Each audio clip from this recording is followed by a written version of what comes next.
لا الہ الا اللہ ہماری پہلی بنیاد بچوں ایک اللہ ہے جس کے ہاتھ میں کل کائنات ہے. وہ تمہارے ساتھ ہے تو تمہارے مسائل حل ہیں، وہ ساتھ نہیں ہے تو کچھ بھی نہیں. ایک عورت آئی، ایک لڑکی آئی، یا رسول اللہ میری شادی ہونے لگی، میرے خامند کا کیا حق ہے میرے اوپر؟ دونوں طرف کی میرے نبی نے زندگی سکھائی. میرے نبی نے فرمایا تیرے خامند کے جسم پہ پھوڑے نکل آئیں، پھوڑوں میں گندا پانی جمع ہو جائے، پیپ جمع ہو جائے، اور تو زبان سے چاٹ چاٹ کے اس کے زخموں کو دھوئے تو بھی تو نے اپنے خامند کا حق ادا نہیں کیا ہے. دوسرا لائف کو بیلنس کیا میرے نبی نے کہ ایک گھر کیسے چلتا ہے، وہ کس طرح خوبصورت بنتا ہے، وہ میرے نبی کے اخلاق ہیں. آپ سب سے ایک بات کرتا ہوں، برداشت کرنا سیکھ لیں، زندگی خوبصورت ہو جائے. صرف سارے اخلاق کو میں جمع کروں ایک لفظ میں، برداشت، اور اس کو شریعت میں صبر. صبر کرنا سیکھ لیں، زندگی خوبصورت ہو جائے گی.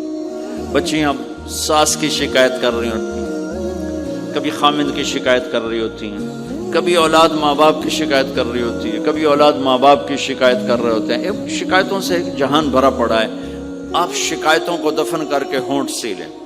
صبر، آہ نہ کر لبوں کو سی، عشق ہے دل لگی نہیں، سینے پہ تیر کھائے جا، آگے قدم بڑھائے جا، یعنی زبان حال سے کہہ دے کہ ہاں ستائے جا.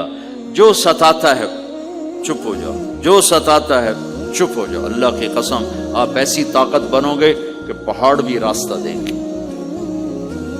سب سے مشکل رشتہ خامند اور بیوی ہے. سینکڑوں آیات اس کے لیے اللہ نے اتاری. ماں باپ کے لیے چند آیات، اولاد کے لیے چند آیات، بہن بھائیوں کے لیے چند آیات، خامند اور بیوی کے لیے قرآن پڑھا ہے. پوری سورت اتاری ہے، اور سینکڑوں آیات اتاری. چونکہ ایک اس رشتے کی اہمیت، ایک اس کی نزاکت اور کمزوری کہ کوئی رشتہ ٹوٹتا نہیں سوائے خامد اور بیوی کے. میں ماں کا بیٹا ہوں، باپ کا بیٹا ہوں، اچھا ہوں یا برا ہوں انہی کا. میرا نسب میری نافرمانی سے بدل نہیں سکتا. میں اللہ بخش کا بیٹا ہوں، میرا یہ نسب بدل نہیں سکتا، اچھا ہوں یا برا ہوں. اللہ ان کی قبر روشن کرے. خامد اور بیوی کا رشتہ ایک بول پہ ٹوٹ جاتا ہے، ایک بول پہ ٹوٹ جاتا ہے. اس لیے اس کو بچانے کے لیے آیات آیات آیات. اور میرے نبی کی شادیاں کہ کس طرح ایک گھر کو لے کے چلتے ہیں، کس طرح ہر مزاج کی عورت کے ساتھ سلوک کرتے ہیں. جہاد کا سفر، کاروباری سفر نہیں، میرے نبی کا. اور چلنے لگے، اعلان ہوا کوچ کرو. سب نے سواریاں کس لیں، سامان کس لیا، یوں چلنے کا حکم ہو رہا ہے. اور حضرت عائشہ رضی اللہ نے اپنا یوں دیکھا، اونٹنی پہ بیٹھ گئی تھی. ہار کوئی نہیں. یا رسول اللہ میرا تو ہار کوئی نہیں، میرا ہار گم ہو گیا ہے، میرا ہار تلاش کریں، ہم پھر چلیں گے. تو میرے نبی کہتے تو وڈی آئی نواب زادی، میں جہاد تے بہ جانا تینوں ہار دی پائے گی، چل اگو لگ. میرے نبی نے کہا چلو بھائی عائشہ کا ہار تلاش کرو. اللہ کی قسم میں جب یہ واقعات پڑھتا ہوں یا سناتا ہوں میں خود حیرت میں ڈوبا ہوتا ہوں کہ کیا کر دیا میرے نبی نے. جہاد کا سفر، اور میرے نبی کا ہار تلاش کرو بھائی. اب سارے ہار تلاش کر رہے ہیں. کچھ دن چھپ گیا، ہار کی تلاش تو بند ہو گئی اور سفر بھی بند، چونکہ اندھیرے میں کہاں جائیں گے. اور آپ کے ماتھے پہ شکن، عائشہ تیری وجہ سے ساری مصیبت ہے. اللہ دے بندی تو ہار دے مگر پہ گئی، کیڑی گل ہے یار دی. ایک لفظ نہیں فرمایا. سارے قافلے نے قیام کیا. عشاء تک تو پانی تھا، وضو کا پانی ختم ہو گیا. عشاء مغرب عشاء پڑی کٹھی تو پانی ختم ہو گیا. اب پانی ختم ہو گیا تو فجر کی نماز آ رہی ہے، پانی کوئی نہیں ہے. تو سارے صحابہ نے ابو بکر پہ چڑھائی کی. ویکھے تیری دید مگر ساڑے نال کی بنی، ہوں اسی نماز کی میں پڑھنی ہے، پانی تو ہے نہیں تو وضو کی میں کرنا ہے. اب ابو بکر کو غصہ چڑھا، ایک دم، وہ تو باپ تھے، وہ گھس گئے خیمے میں. آگے دیکھا تو اللہ کے نبی اما عائشہ کی گود میں سر رکھ کے سوئے ہوئے تھے، اور اما جی ایسے بیٹھی تھی، آپ کو سارا دیکھ رہی ہوں. اب بولیں تو خطرہ ہے آنکھ کھل جائے گی، اور غصہ بھی چڑھا ہوا ہے، باپ بھی ہیں، تو اب مجھے دیکھو کیا کر رہے تھے.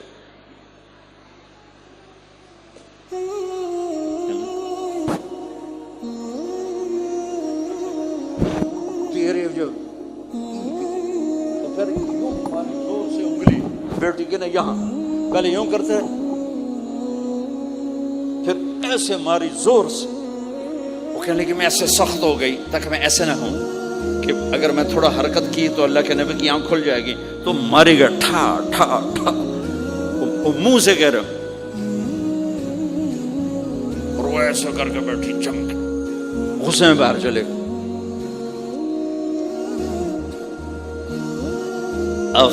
آپ کی آنکھ کھلی فجر پر تو اس عائشہ نے کہا یا رسول اللہ وہ تو باہر تو بڑا مسئلہ ہو گیا ہے، پانی کوئی نہیں ہے اور نماز کا وقت ہو گیا ہے، وضو کیسے کریں؟ سبحان اللہ، اللہ نے قانون بدل دیا. دنیا میں پہلی دفعہ ہونے لگا ہے 1,24,000 نبی آئے، پانی نہ علی وضو ہو سکتا ہے، اس کے علاوہ نہیں ہو سکتا.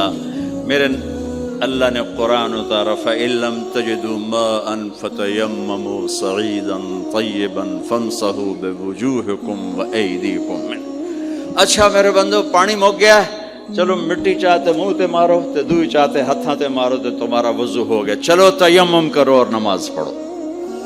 اب وہ جو سارے ابو بکر پہ غصے ہو رہے تھے بہت عائشہ کہنے لگے واہ ابو بکر بھائی تیرے تو فعل کی کم بڑھ گیا، تیری دھی دے تو فعل کی کم بڑھ گیا. تو اسید بن حذیر پہلے ذرا زیادہ گرم ہوئے تھے، تو وہی ابو بکر تیرے گھر کی یہ پہلی برکت نہیں ہے، پہلے بھی بہت شمار برکتیں تیرے گھر کی طفیل امت کو ملی ہیں. تو اللہ نے تیمم کی آیت اتار دی. حضرت عائشہ کو ڈانٹ پلانے کی آیت نہیں آئی کہ میرے نبی تیری بیگم کے ہار کی وجہ سے میرے دین کا کام رک گیا اور میرے بندوں کی نماز خراب ہو گئی اور ان کو پانی سے محروم ہونا پڑا. میں قربان جاؤں اپنے رب پر، اپنے حبیب پر، اس ماں عائشہ پر.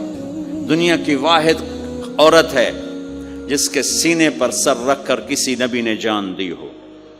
1,24,000 نبیوں میں سے کوئی نہیں ہے جس کا سر بیگم کے سینے اور ٹھوڑی کے درمیان ہو اور اس کی جان اللہ نے نکالی ہو. واحد میرے آپ کے مات فی سحری و نحری، سحری و نحری، سحری و کہ میرے چونکہ آپ ایسے بیٹھے تھی اور حبیب پاک آپ کے سینے پر یوں دراز تھے، نیم دراز تھے، اور آپ کا سر مبارک ٹھوڑی کے ساتھ لگ رہا تھا، ٹھوڑی کے ساتھ یہ جگہ یہاں لگ رہی تھی اور باقی یہاں تھی.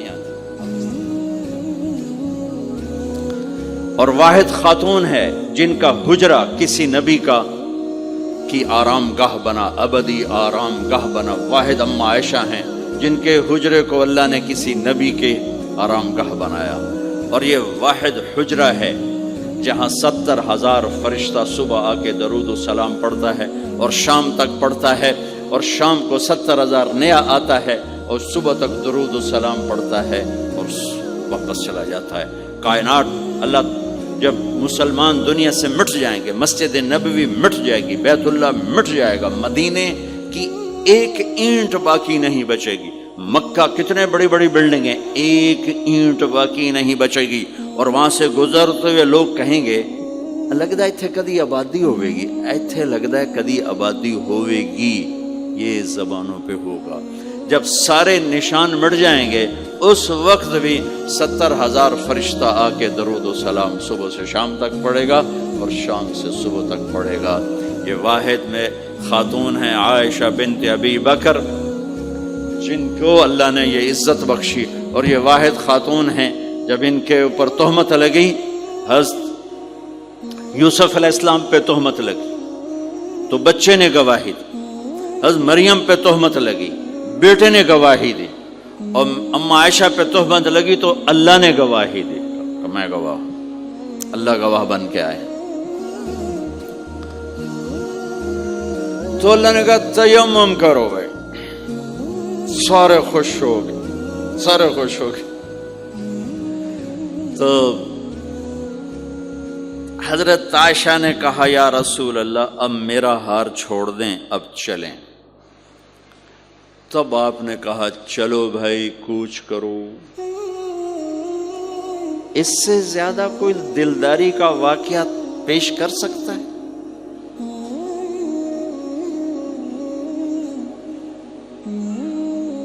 سبحان۔ اور جب اونٹنی کو اٹھایا گیا وہ ہار کا دھاگا ٹوٹا اور پھسل کے اونٹنی کے نیچے چلا گیا۔ وہ سارے کھبے سجے ویندے رہ گئے، ہار نیچے پڑا تھا۔ جب اونٹنی کو اٹھایا تو ہار نیچے سے نکلا، تو آپ نے کہا لے بھی عائشہ ہے تیرا ہار بھی لب گیا۔ یہ دلداری ہے میرے نبی کی، یہ ہمیں سکھا۔ کہیں عورتوں کی بدتمیزی بھی انتہا کو پہنچی ہوتی ہے، وہ اپنے گھر اجاڑ دیتی ہیں اپنی زبان کی شدت کی وجہ سے، اپنی بد اخلاقی کی وجہ سے۔ لیکن کوئی زیادہ معاملہ مردوں کی طرف سے خراب ہوتا ہے تو شریعت نے بھی اس کو زیادہ بیان کیا، اور میرے نبی نے بھی اس کو اجاگر کیا۔ اور میرے نبی کی آخری تقریر، آخری خطبہ حجۃ الوداع کا صرف ایک رشتے کو بیان کیا، صرف ایک رشتے کو بیان۔ ہم کتنے رشتوں میں جکڑے ہوئے ہیں، ماں باپ، بہن بھائی، چاچا تایا، خالہ خالو، دادا دادی، نانا نانی، ساس بہو، کتنے ہم رشتوں میں جکڑے ہوئے ہیں۔ میرے نبی نے صرف ایک رشتے کا حق بیان کیا، استوصوا بالنساء خیرا، میں تمہیں تمہاری بیویوں کے بارے میں وصیت کر رہا ہوں، ان کے ساتھ اچھا سلوک کرنا۔ صرف ایک رشتے کو بیان کرنا۔